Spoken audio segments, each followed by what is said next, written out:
going on, everyone out there in the BT/the YT land?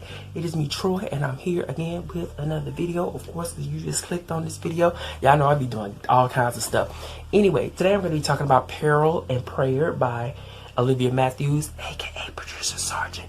This is the second book in her Sister Lou Cozy Mystery series, and we'll put this aside.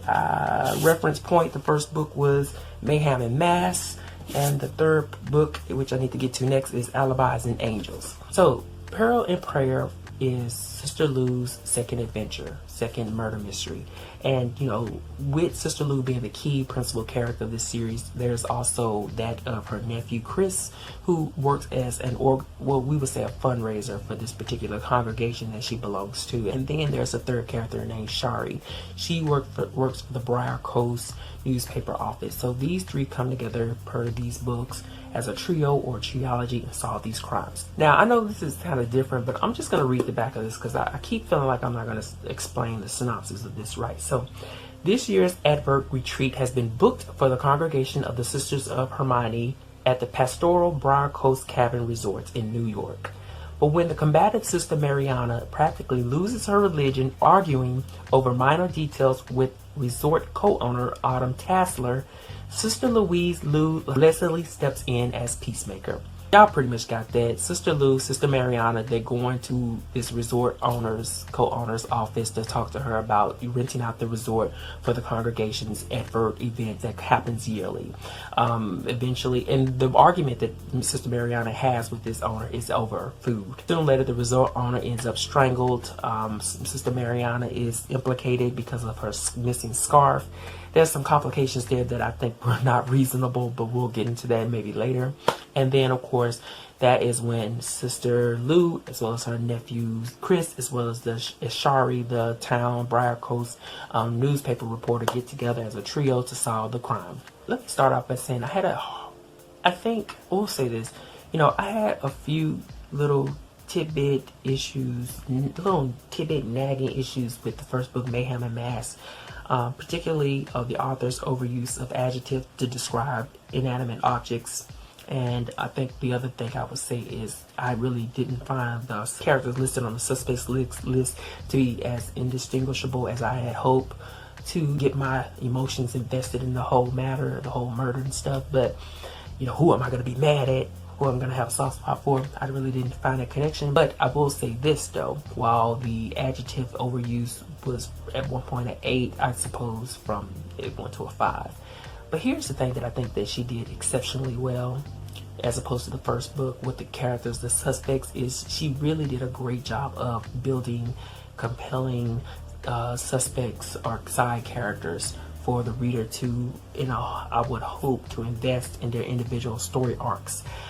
However, they became obsolete by the end of the book, and let me continue to go into my reasons why. So here, just take a look at this. So the character of Autumn Tassler, who had a very, I guess you could say, somewhat of a troubled past, but not really. It was just a relationship issue in which she ended up getting divorced. The divorce led to her receiving alimony. Alimony turned into this resort that she's co-owner of. Cool stuff. She owns a business. Just look at it like this. Here's Autumn in the center, and over here you have the chef at her resort who had a troubling background in which she looked over so that she could hire him. Here she has her accountant who is suspected of embezzling some of the money, and here we are with her co-owner of the resort, who sometimes there's disagreements, of course. You know, one owner, co-owners, there's going to be some disagreements. So when you look at that with Autumn in the center, that right there is a whole professional column of motivations for Autumn murder. But then what the author did, which I loved, is on the other side, you're looking at Autumn's cousin, who came about suspecting Autumn of sleeping with her husband. But then you have Autumn's ex-husband, who one of the motivations that was suspected of is that he killed Autumn so that he can stop paying her alimony. And then we have Autumn's ex-husband's new wife, which was a girl. The author described her as British, but I can't remember. I think she described her as British, but I think that she was not British, but her accent was cultivated of some sort. I gotta go back and read that, but that's kind of where the issue lies. But nonetheless, then you have these three who have a very personal motivation for going and striking at Autumn and killing her. So there's variety. There was absolute variety. And as I gave you those little tidbits of nugget information about each of those different characters and their possible motivations, but most importantly, the generating of their story arcs, there was a lot that the reader could invest into. And even on top of that, there was a lot that the characters of especially Sister Lou could invest into, giving her position in the congregation. I would hope that she would be like a wise kind of traversing figure who goes through each of their different problems and, help give them some advice. And what ended up happening, which is much reflective of the tone of the book, because in the first 200 or so pages, it was very drawn out and very slow, even as we got into these characters and, the generating of the impetus of the whole book was getting about. It was in that last 150 pages all the stuttering began. And so once the author dropped off the use of those many suspecting characters, that's when she started to get into these really clipped scenes that started to rotate, similar to what issue I had in the first book. And those scenes would be one of the most annoying ones, were the scenes where Sister Lou and her team will combat or argue with the sheriff deputies. It got old really, really quickly. It got old. And I mean, we would have the argument with the sheriff deputies, and then we'll have this really random kind of scene where Sister Lou or one of the other characters were eating lunch and just having a conversation. Some of those scenes were Shari and Sister Lou's nephew Chris going about trying to build their relationship. Some of them were Sister Lou conversing with some other members of the congregation.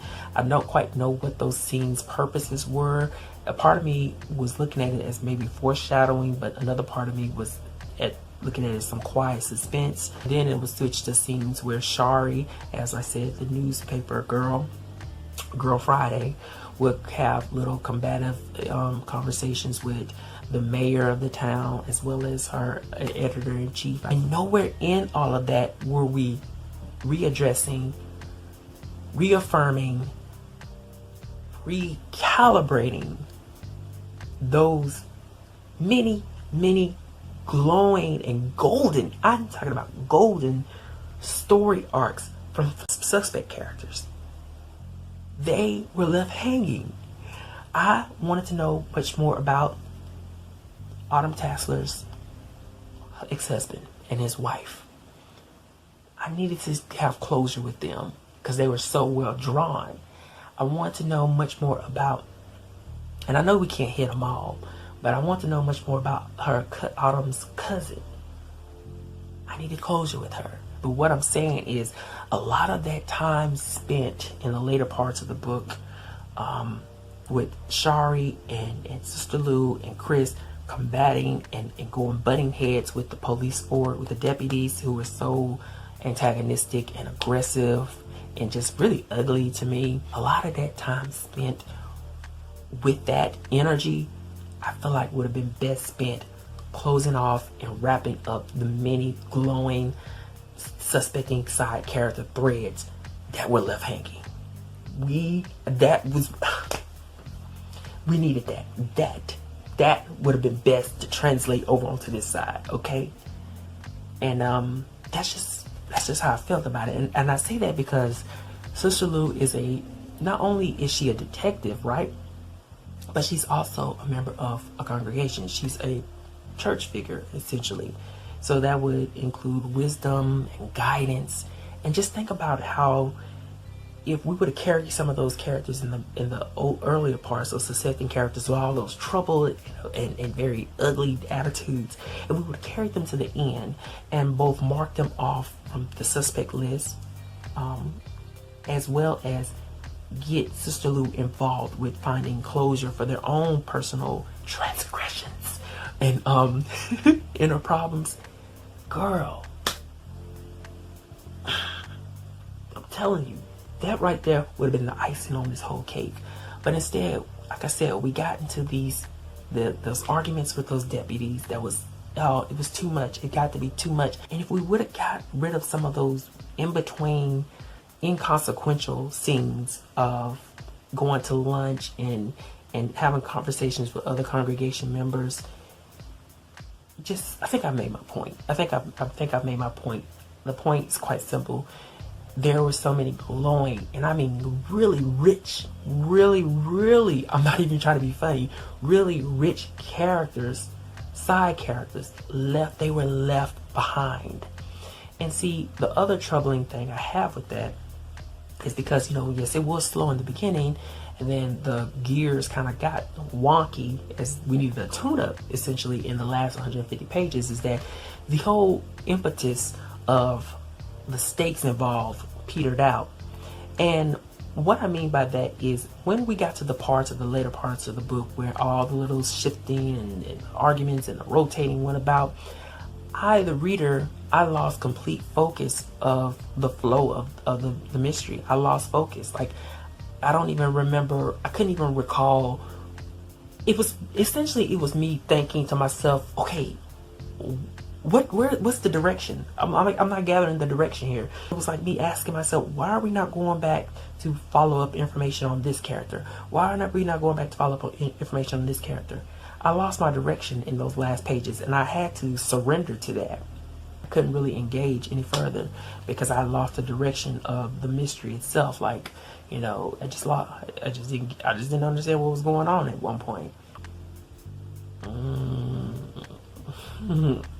So that was kind of something. I think that what would have helped this book more if the author had trouble carrying those suspect characters through toward the end of the book with the both reiteration of the stakes involved, who were the real players in this game, as well as who had the potential of finding some sort of closure within their character arc via what I would hope will be the employment of Sister Lou's wisdom.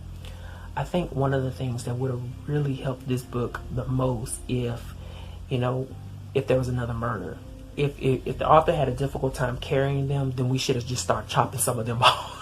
We should have started chopping some of them off along the way and then got to whoever we could get to at the end. But anyway, I think I made my point. That's kind of it. It was really disappointing to see that these characters who was so well drawn out get dropped off. I mean, they got dropped off at the curb. Man, in place of just, that's it. I think that's it. Did I enjoy the book? Yes, I did enjoy the book. I will say this, that although it took me a minute to read it, as always, Matthews has a way of commanding my attention.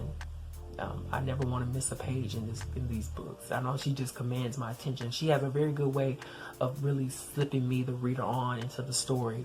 I had to give up at some point, but I do slip right on into the voice of Sister Lou and all the characters in there, the narrative. Anyway, that's it. Thank you guys, and I think I'm gonna go. I'm gonna go make me a veggie burger right now.